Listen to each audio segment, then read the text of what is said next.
Take the money and disappear. The words land cold, sharper than the rain hitting the pavement, and Lily Carter doesn't move. Not at first. Not even as the wind soaks through her thin coat and turns the $40 shoes on her feet into heavy, useless weight. Because for a second, just 1 second, she thinks he might take it back.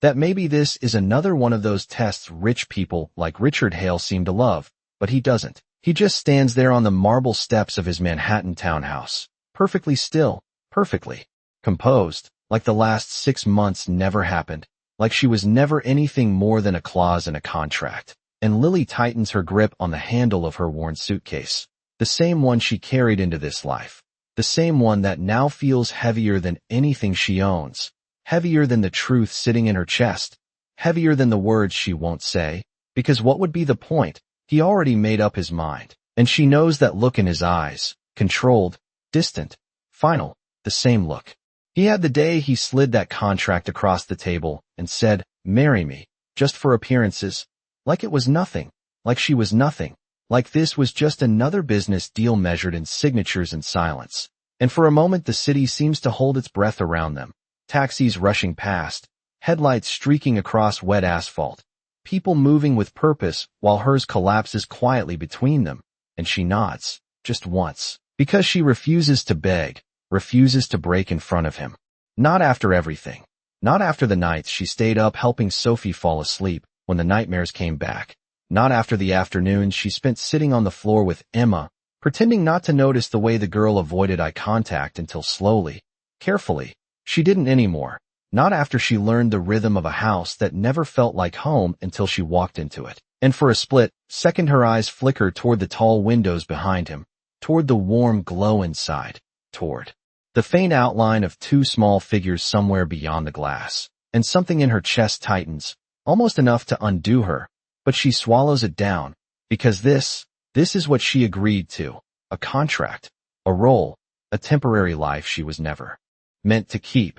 And Richard takes a step back, already retreating into his world, already closing the door before she's even turned away. And that's when it hits her. Not the rain, not the cold, but the silence, the kind that settles after something important ends, the kind that makes you realize you were never as invisible as you thought until the moment you are. And Lily exhales slowly, steadying herself, then lifts her suitcase and steps off the curb. One step, then another, into a future that looks nothing like the one she almost had, unaware that behind those windows, 2 pairs of eyes are watching her leave. And for the first time since their mother died, something inside that house is about to change in a way Richard Hale never planned for, and definitely cannot control. 6 months earlier, the rain had not been falling. The sky over Manhattan had been clear and sharp like polished glass, and Lily Carter had stood outside a quiet cafe on 5th Avenue staring at a reflection that did not belong in that world, a second-hand dress carefully ironed, a loose thread near the hem she kept smoothing down with nervous fingers, and a pair of worn flats that had carried her through job interviews, hospital visits, and long subway rides that smelled like metal and fatigue. And she almost turned around, almost walked away, because nothing about the message she received made sense. Not the name, not the location, not the promise of an opportunity that could change everything. But then she thought of the overdue bills sitting on her kitchen counter, the final notice printed in red ink, the quiet voice of her mother on the phone trying to sound stronger than she felt, and Lily forced herself forward, pushing open the glass door into a space filled with soft piano, music, and people who looked like they had never worried about the cost of anything in their lives. And then she saw him, Richard Hale, sitting alone at a corner table, dark suit, silver watch, posture straight and unmoving, a man who did not look up immediately because he did not need to, as if the world naturally adjusted itself around him. And when his eyes finally met hers, there was no warmth, no curiosity, only calculation, the kind that measures risk and return in seconds. And Lily hesitated before stepping closer, her voice quiet but steady as she said her name, and he nodded once, gesturing for her to sit. And for a moment there was only the faint clink of silverware from nearby tables and the sound of her own heartbeat echoing too loudly in her ears. And then he slid a folder across the table, smooth, deliberate, like he had done this before, and inside was a contract, pages neatly organized, terms outlined in clean, unforgiving language, and Lily blinked, trying to understand what she was looking at until he spoke, his voice calm, controlled, almost detached. "I need a wife." And she thought she misheard him, because people like him did not need anything, especially not something like that. But he continued without hesitation, explaining it like a business arrangement, a temporary marriage to satisfy board expectations, stabilize his public image, and create a sense of family continuity for his daughters after the loss of their mother.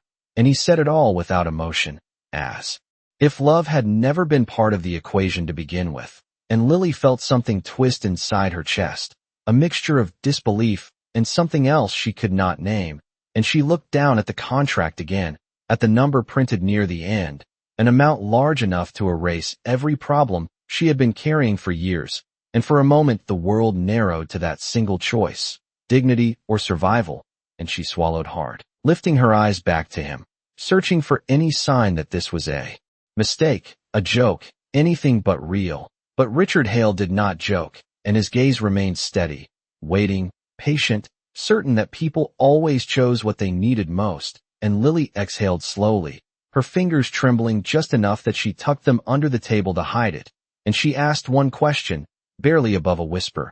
"And your daughters, what do they get out of this?" And for the first time, something shifted in his expression, not warmth, not quite, but something quieter, almost guarded, and he answered, "Stability." And that word lingered between them longer than anything else he had said, heavier than the contract, heavier than the money, and Lily thought of two girls she had never met, living in a house that probably echoed with absence. And before she could stop herself, before logic could pull her back, she reached for the pen resting neatly beside the folder, her hand hovering for a fraction of a second, and then she signed her name, not knowing that the decision she made in that quiet cafe would lead her straight to the moment she was now living, standing in the rain, being told to disappear from a life she had somehow, impossibly, begun to care about. The first night Lily Carter stepped into the Hale residence, she almost stopped at the threshold, not because the house was intimidating, although it was, with ceilings that seemed too high and polished floors that reflected every uncertain step she took, but because it felt quiet in a way that did not belong to a home, a kind of silence that had settled in over time, untouched, unchanged, and she realized then that this place was not just large, it was empty in ways that money could not fix. And the housekeeper greeted her with polite efficiency, taking her coat, offering directions, explaining routines, all of it precise, all of it distant, as if Lily was just another temporary arrangement, another detail to be managed, and she nodded, trying to memorize everything while feeling like she did not belong anywhere in it. And then she heard it, a soft sound from the hallway above, light footsteps, hesitant, followed by a whisper that quickly hushed itself, and when she looked up, she saw them, two small figures standing at the top of the stairs, watching her, not with curiosity, but with caution, like they had learned not to expect anything from anyone new. And Lily's chest tightened before she could stop it, because she recognized that look, the kind that comes from losing something you cannot replace, and she offered a small smile, gentle, unsure, but neither girl moved.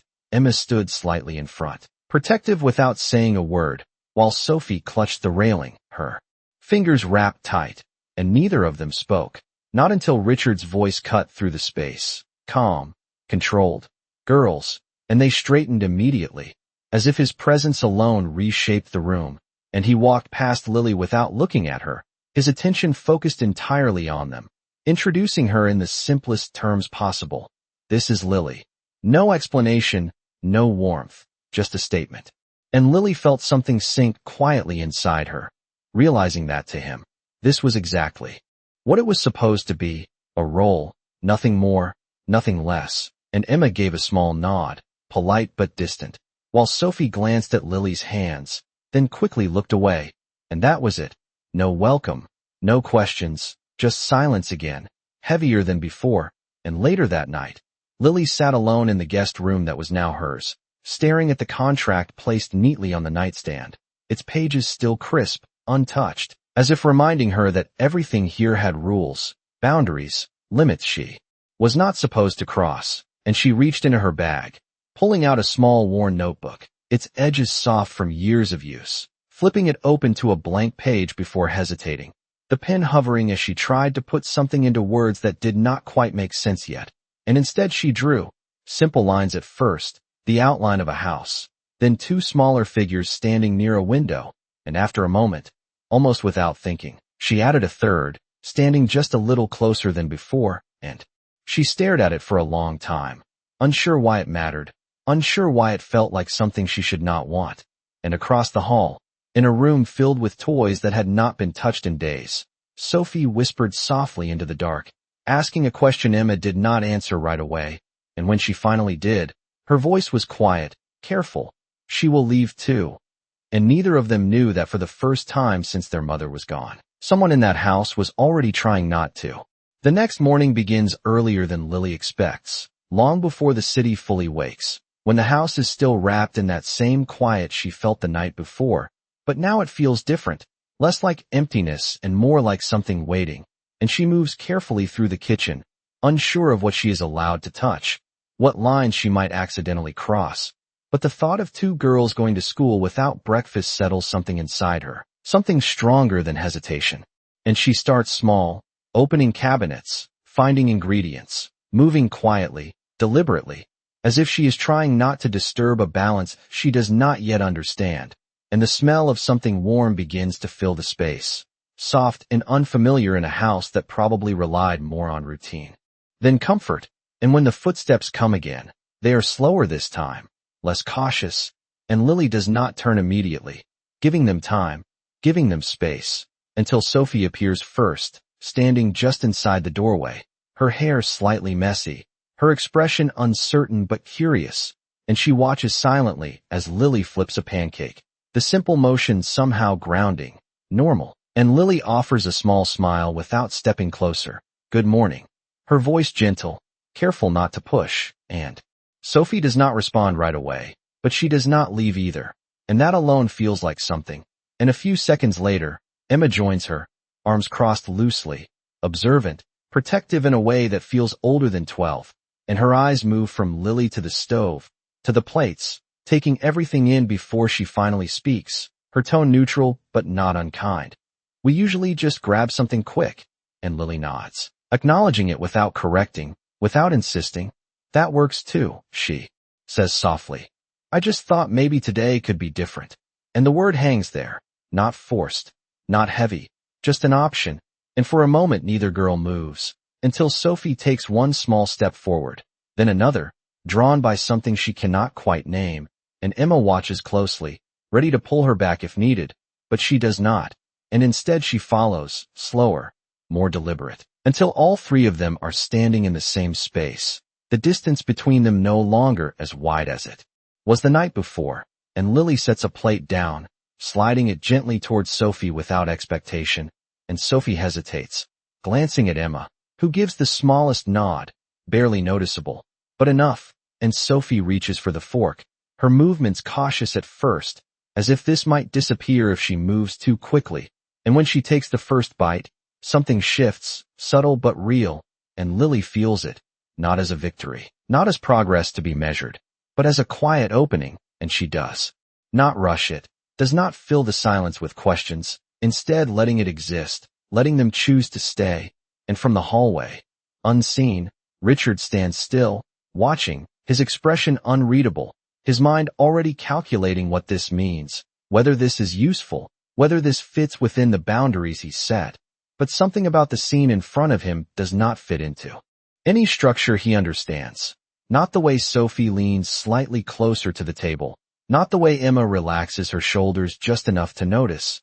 And for a brief moment, something unfamiliar flickers beneath his control, something he does not immediately name.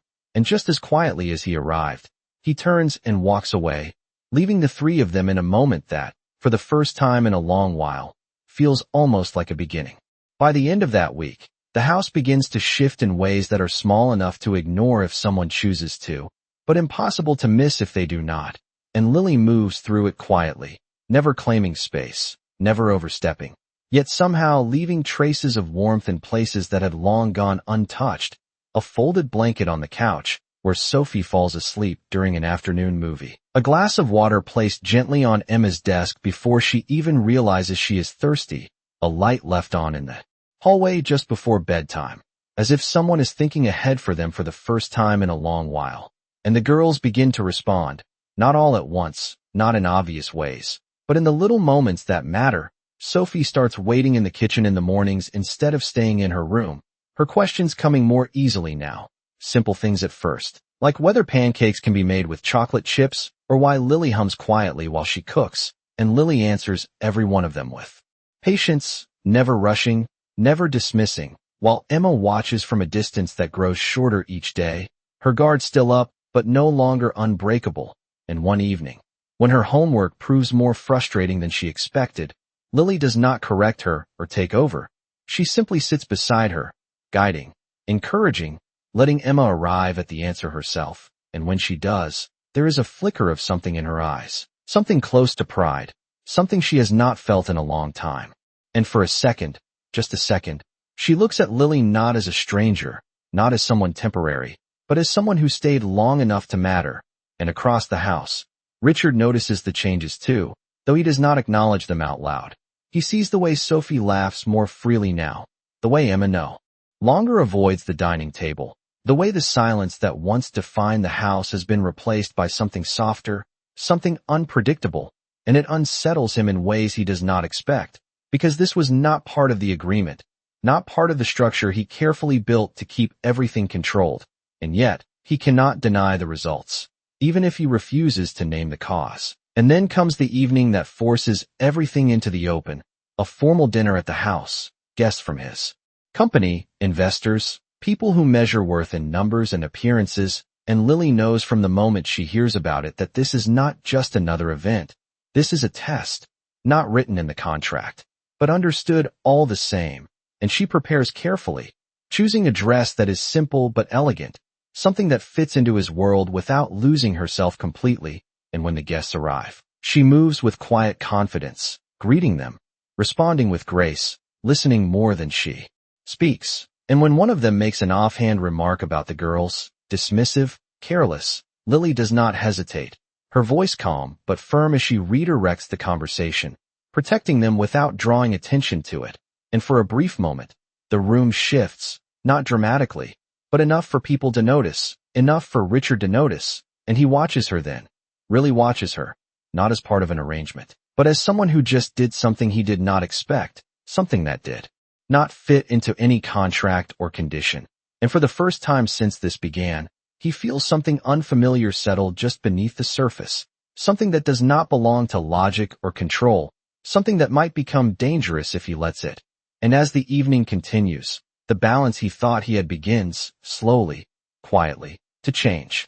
The shift does not happen all at once. It never does. It begins in the quiet spaces between moments, in the way Richard starts noticing things he had trained himself not to see, like the sound of laughter drifting down the hallway late in the afternoon, light and unguarded, a sound that used to feel foreign in his own home, or the way Sophie now runs toward the door when she hears it open instead of retreating upstairs, her small voice calling out before she even sees who it is. And the way Emma lingers a little longer at the dinner table, asking questions she once kept to herself, testing the safety of being heard again. And none of this fits into the structure he built. None of this was part of the agreement. And yet it is happening anyway, quietly reshaping everything around him. And he tells himself it is temporary, that this is exactly how it was designed to work, that stability was the goal, and this is simply the result. But something about that explanation feels incomplete, like it is missing a piece he cannot quite define. And then one evening, as he passes by the living room, he pauses, not because he intends to, but because something holds him there. Lily is sitting on the floor with Sophie, a sketchbook open between them, her pencil moving slowly, deliberately, while Sophie watches with wide eyes, asking questions in that soft, curious tone she uses when she feels safe. And Emma is nearby, pretending to read but clearly listening. And Lily does not dominate the moment. She guides it, inviting Sophie to draw her own lines, encouraging Emma to add details when she hesitates. And what forms on the page is simple at first: a house, a tree, three figures standing close together. And then Sophie looks up, tilting her head slightly. There should be 4, she says, and the room goes quiet for a second, not heavy, but thoughtful, and Lily does not rush to respond. She simply nods, handing the pencil back. Then you should draw. The 4th, she says gently, and Sophie smiles, small but certain, as she adds another figure beside the others. And something in Richard's chest tightens in a way he does not expect. Not pain, not discomfort, but recognition, like he is seeing something he had not allowed himself to imagine. And he steps away before they notice him, his mind already searching for reasons to explain what he just felt, to categorize it, to contain it, because that is what he does, that is what he has always done. But this does not fit, and the next morning, the disruption comes from somewhere he did not anticipate. A call from one of his senior board members, the tone polite but pointed, questioning the speed of his remarriage, the background of his wife, the potential risks to the company's image. And Richard listens, his expression neutral, his response is measured, but the words linger long after the call ends, planting doubt in places he thought were already decided. And later that day, when he sees Lily laughing softly at something Sophie says, when he notices Emma leaning closer instead of pulling away, those words resurface, clashing with the reality in front of him, and the balance begins to fracture. Not visibly, not yet, but enough that when he looks at Lily now, he is no longer seeing just the terms of a contract. He is seeing variables he cannot control, emotions he did not account for. And for the first time since this arrangement began, uncertainty slips in, quiet but undeniable. And it is that uncertainty, more than anything else, that will soon lead him to make a decision he cannot take back. The decision does not come from anger, not at first. It comes from something quieter, more dangerous, a need to regain control over a situation that is no longer behaving the way Richard understands. And the next morning, the house feels different, not because anything has changed yet, but because something is about to, and Lily senses it before he even speaks, in the way he avoids looking at her during breakfast, in the silence that returns to the table like something familiar trying to reclaim its place. And the girls notice it too, though they do not have the words for it. Sophie glances between them, confused, while Emma's expression sharpens, observant, already bracing for something she has learned to expect. And when Richard finally sets his coffee down, the sound is soft but deliberate, enough to draw every ounce of attention in the room, and his voice, when he speaks, is calm, controlled, the same tone he used the first day they met. We need to talk. And Lily nods, her hands still, her posture steady, even as something inside her tightens, because she already knows, not the details, not the exact words, but the direction. And she follows him into his office, the door closing behind them with a quiet finality that feels louder than it should. And for a moment, neither of them speaks, the air between them filled with everything that has changed and everything he is about to undo.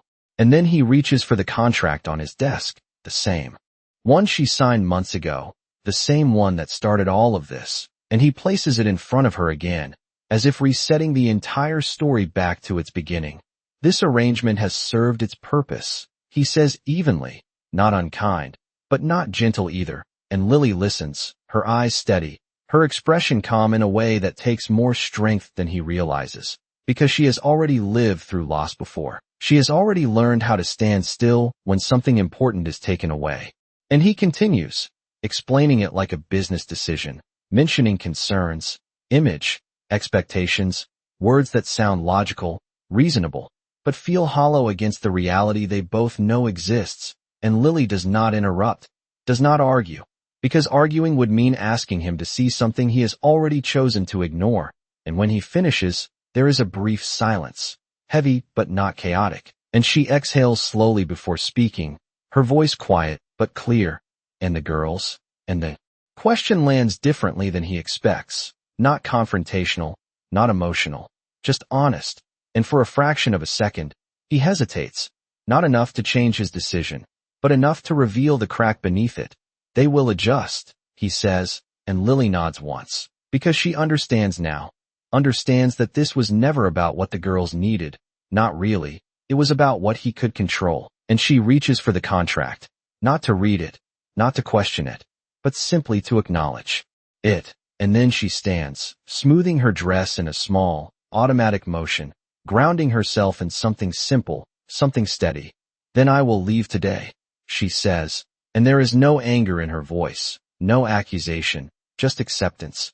And that unsettles him more than anything else, because he expected resistance, expected emotion, something he could respond to, something he could manage.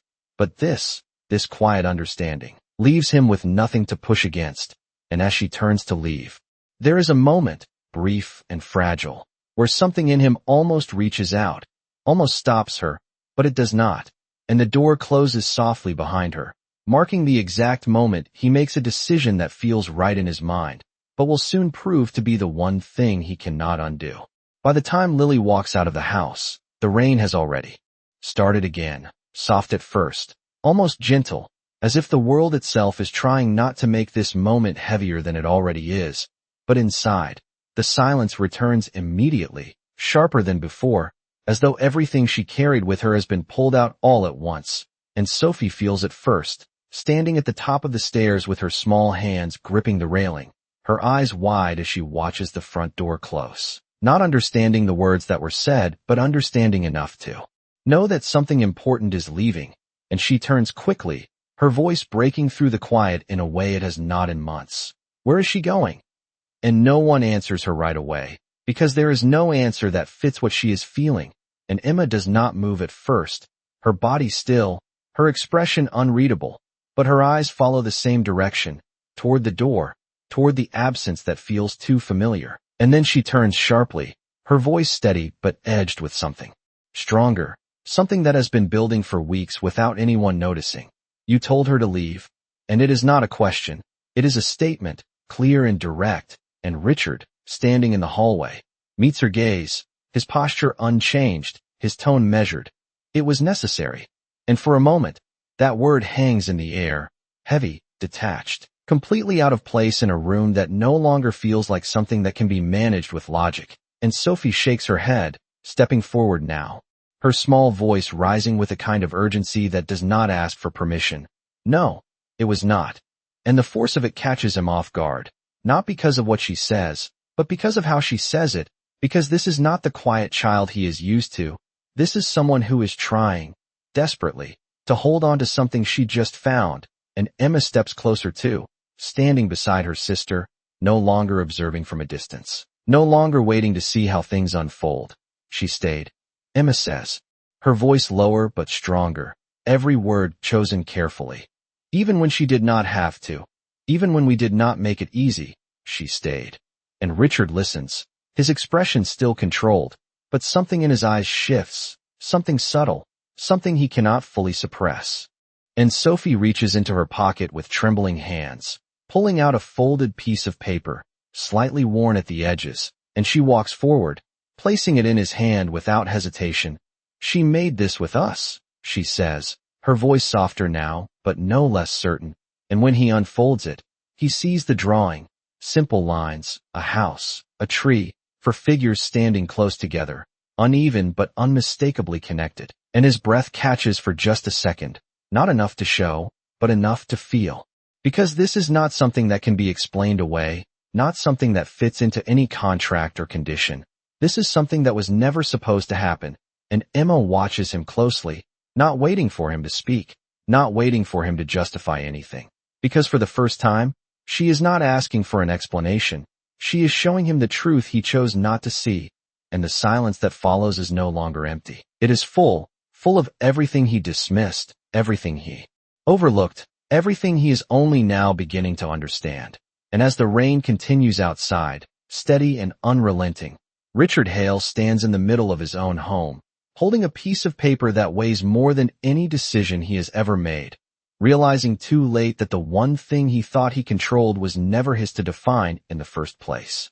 The rain has not stopped by the time Richard steps outside, but for the first time in years, he does not wait for a driver, does not reach for an umbrella, does not calculate the most efficient way to fix what is broken. He simply moves, fast at first, then faster, as if something inside him finally refuses to be managed. And the city feels different now, louder, sharper, every second stretching longer than it should. Because this is no longer about image or control, or expectation.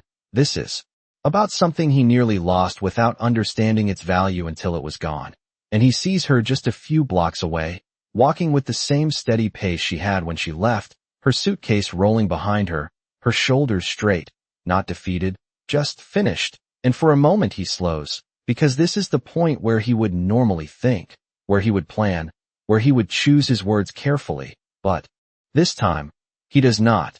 This time he calls her name, not loud, not commanding, just real, and Lily stops, not immediately, but enough to show she heard him, and when she turns, there is no anger in her eyes, no accusation, just a quiet distance that was not there before, and it hits him harder than anything she could have said, and he steps closer, rain soaking through his jacket now, his voice unsteady in a way he does not recognize. I was wrong. And the words feel unfamiliar, but they do. Not stop.